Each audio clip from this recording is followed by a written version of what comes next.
All right, this is a quick look at the SOS oil pressure sensor upgrade kit. It's pretty common for the oil pressure sensor, the OEM sensor in the NSX to leak. So this is SOS, Science of Speed's solution. It's basically a remote mount for the oil pressure sensor. So currently the oil pressure sensor mounts to the engine directly, and this is going to allow via a block adapter and a stainless steel line to mount it remotely to the firewall. So a quick look, they include a zip tie, a couple of fittings, a nicely machined aluminum block adapter, and a spot for the O-ring, which they give you an OEM O-ring. This bracket to hold the sensor to the firewall. This wire, which you depin the OEM plug and use this wire in its place, and a nicely done stainless steel line that's Teflon coated. Pretty simple. They give you full instructions, and so it should be a pretty straightforward install. It looks like a really nice kit. All right, so before we even get into the car, we're gonna do a little bit of a pre-assembly here. So this 1/8 fitting, the instructions say to put the straight side into the block fitting with Teflon tape or Honda Bond. So I'm gonna use some Teflon tape, and always with Teflon tape, you have to remember to wrap it around the right way. So this is gonna be righty-tighty. So you want the end, when you're done with wrapping the Teflon tape, for it to end, to not unravel when you're turning it clockwise. So you're gonna want to wrap it this way, holding the fitting like this. And so that way when you tear it off on this side, that tightening it doesn't unravel the Teflon tape. So go ahead and throw this on like so.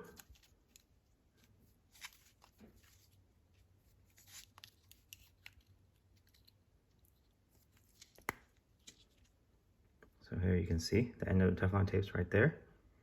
And when we tighten it righty-tighty, it's gonna wanna keep it wrapped up instead of unwrapping it. You just wanna make sure you don't get any Teflon tape in the port, so it's not blocking any oil passage. So we're gonna screw this in now.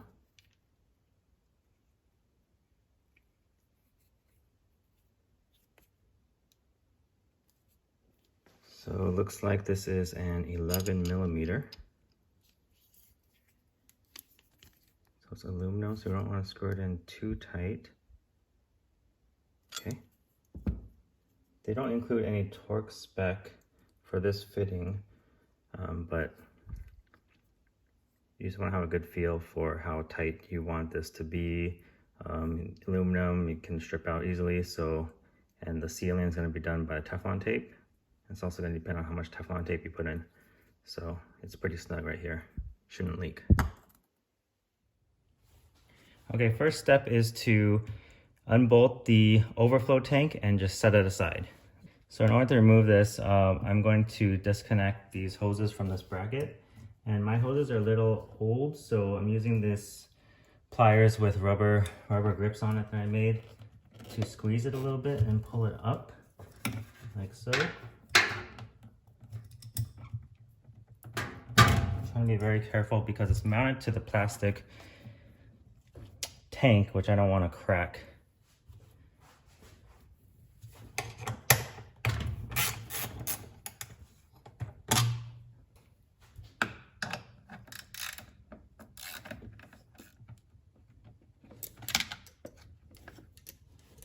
So I think the previous owner broke off whatever, if there's a welded nut on the bottom of the other bolt under the bracket. So on my car, there was a nut on the bottom, so I used a magnet. The instructions say that you don't have to empty the coolant tank out, and so you should just be able to lift it up and set it to the side carefully. so. So this is going to be a hard install to film, but essentially the OEM pressure sensor is what you see right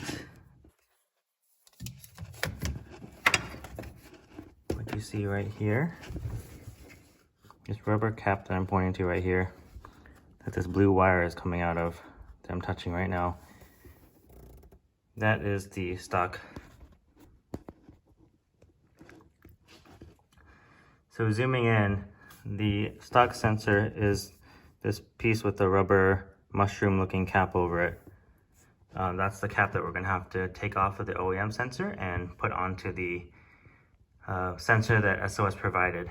Okay, this was really hard to film, guys. So basically, the wire going to the top of the sensor is towards the front side of the engine. It's mounted on a bracket. So if you're familiar with Hondas, there's a bracket that goes up into the back of this top part of the plug. And so I had to release it from the bracket and then push on these buttons on the release tab. And I slipped a flat head screwdriver in between the two halves of the plug in order to separate them. Once I had this separate a little bit, I continued to press on this button, this release tab. Continue to press on release tab, and I grabbed the bottom half with a long needle nose pliers, which I have right here, and that's how I separated it. Okay guys, I'm able to give you a better look at the oil pressure sensor bolts. So it's that one and that one. It's kind of hard to get to. Maybe easier to get from the bottom, but I'm not sure. I'm going from the top right now. So here's the setup I'm going with. I have two 9-inch extensions on a wobble like this, like so. This is a 12mm wobble, very useful in situations like this. When you use this kind of socket extension, you want to go at it as straight as possible.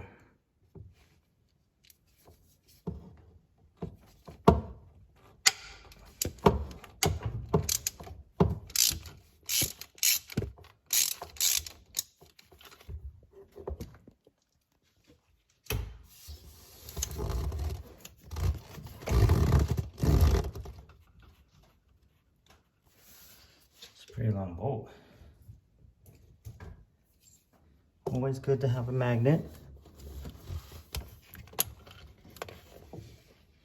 So hopefully you can see this. I got my 1/4-inch drive ratchet with a 10-inch extension going underneath these 3 hoses right here and to the bottom bolt. Right there. So that is the plan for the bottom. So I actually had to switch to a 3/8 drive. This bolt was torqued on pretty tightly. And you can't see it very well, but you can see my black impact socket turning next to that green plug. So I'm working it by hand right now. I loosened it. You can see the unit shaking now because it's loosened up now. So there's the unit, guys. This is what I believe was leaking. You can see all the oil coming out of the rubber cover.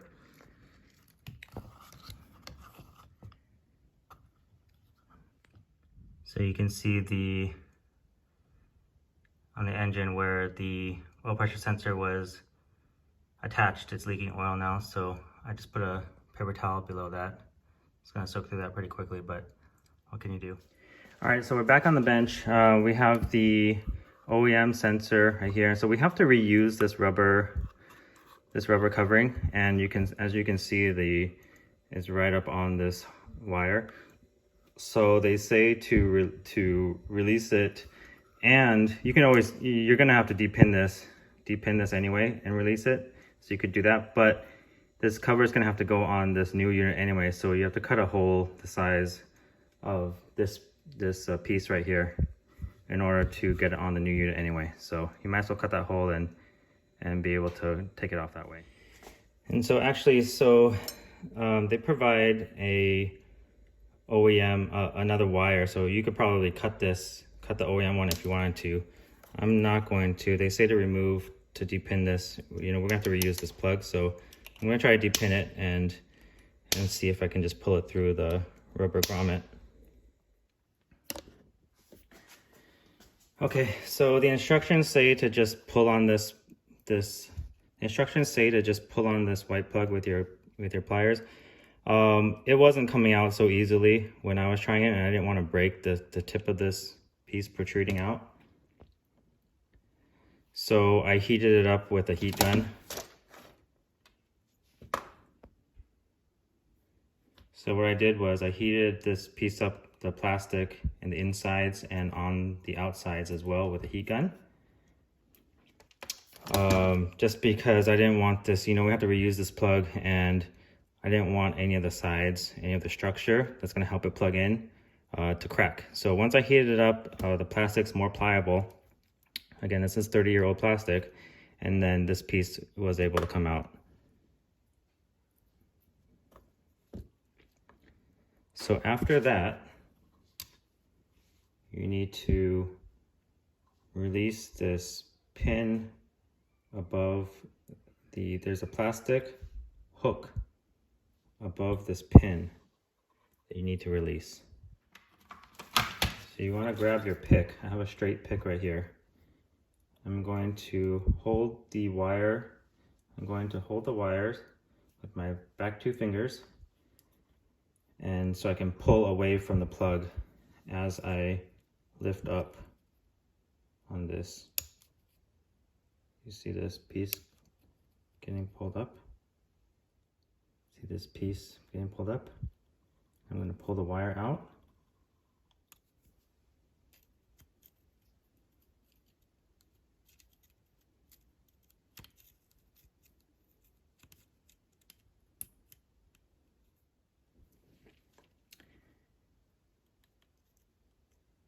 And it's out. So we're going to reuse this plug. You can see these pieces inside are what you want to push up on. It's locking into place. It's locking in on this wire right here, on this terminal. So now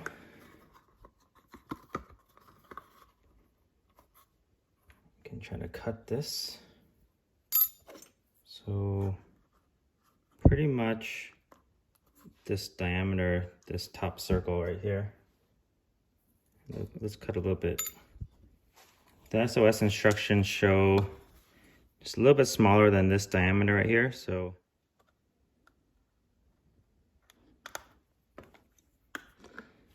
all right, pretty ugly, but I'm gonna clean up this cover of the oil. There's the inside of the cover. Oh, sorry, I pointed to this side this whole time, but it needs to clear this side. So pretty good. It has a tight fit now. So smaller the better, so it has a tight fit on this top piece. Like so.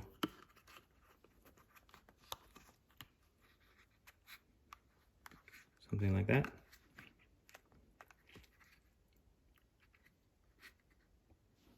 All right, so now we need to install the wire in the plug that we removed. So we're gonna put it in like so. And then the way this is going to be oriented is these prongs are going to be pointed up. So in like this. And you're going to want this bottom piece to go through this hole right here.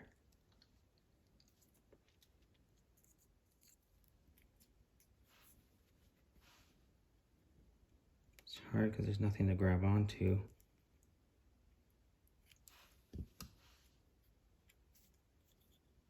Okay, there we go. So it's all the way through. You can see that right there. And the rubber grommets all the way into the hole to seal it. Now we're gonna install the white piece with the bigger hole on the bottom. Hopefully, as long as you line these pieces up. Okay. Like so. Snap it in. Okay, with the plug assembled, next the instructions say to clean the mounting surface on the block, because you're going to install the block adapter next, along with the O-ring. So very important, do not forget the O-ring. That's what's going to seal this adapter to the block and keep it from leaking. So it fits super nice in here. I thought I might have to put some oil or something on here to get it to stick in here so it doesn't fall out when installing it, but it was just a press fit and it's in. It's not going anywhere. All right, so I cleaned the block and now I'm going to prepare to install the adapter like so. This side is going to be facing the firewall. So I'm actually going to go ahead and pre-install this as well. You do not need any Teflon tape or anything on this because of the way this seals like a brake line. This tapered fitting matches the tapered fitting in there. So you're just going to install that. The line can swivel even when these pieces are tightened. So reason I'm tightening them right now is because it's easier to do. A lot more room to get 2 wrenches on. Give it a nice little snug.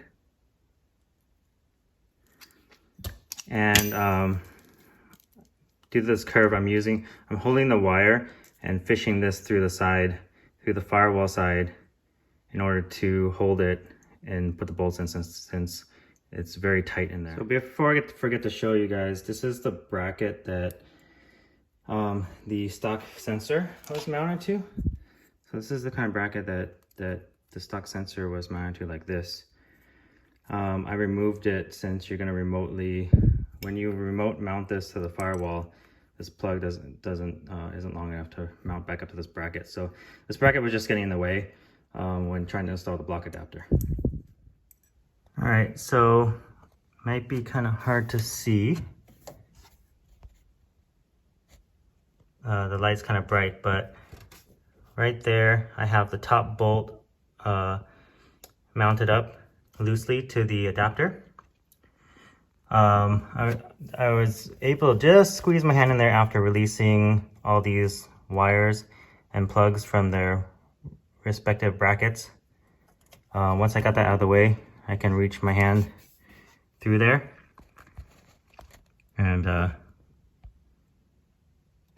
get that bolt in there. So you do not want to mount that bolt up super tight because there's an O-ring there. So when you swivel that bottom part into place for the bottom bolt, you don't want to damage the O-ring by sliding it against anything. All right guys, so I got it mounted up. I can't tell you how crucial a telescoping magnet tool has been so far. Besides me just dropping stuff all the time, I put the bottom bolt on the magnet, and it was able to kind of fish it through since it was hard to get into. And then I reached down there with my left hand and screwed it in. So now I just need to torque it to 22 foot-pounds. Okay, so you're going to install the supplied fitting onto the sensor, like so.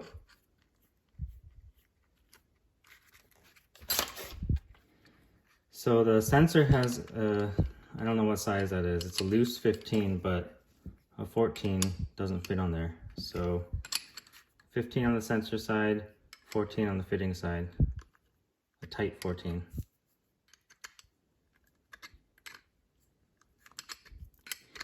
And it doesn't say to use Teflon tape on this or anything like that, so I'm just going to assume that You're going to tighten this all the way down until it bottoms out.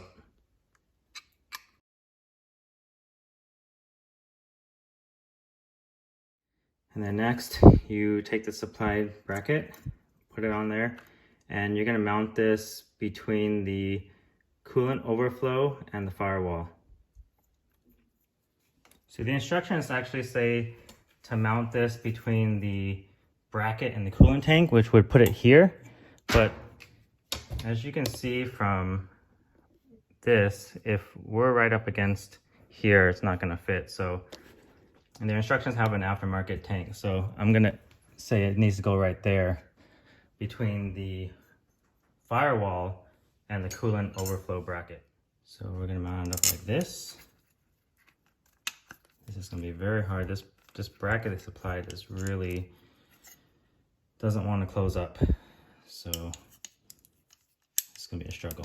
All right, guys, this was really hard to do, but in order to keep that bracket closed, I have this really small vice grips that's coming in really in handy. So this is how I'm going to try to mount it up right now. All right, that was pretty difficult to do, but I used the mini vice grips to hold everything together, and then I was able to bolt it in to the firewall. We just need to mount up the hard line, going righty-tighty. Okay, so to do this, I'm going to put a 14 at the top and then a 13 on the bottom. So I tightened it in a manner that this line is not coming in contact with this coolant hard line and not touching the block. Okay, so I'm going to remove the nut off the top along with the lock washer.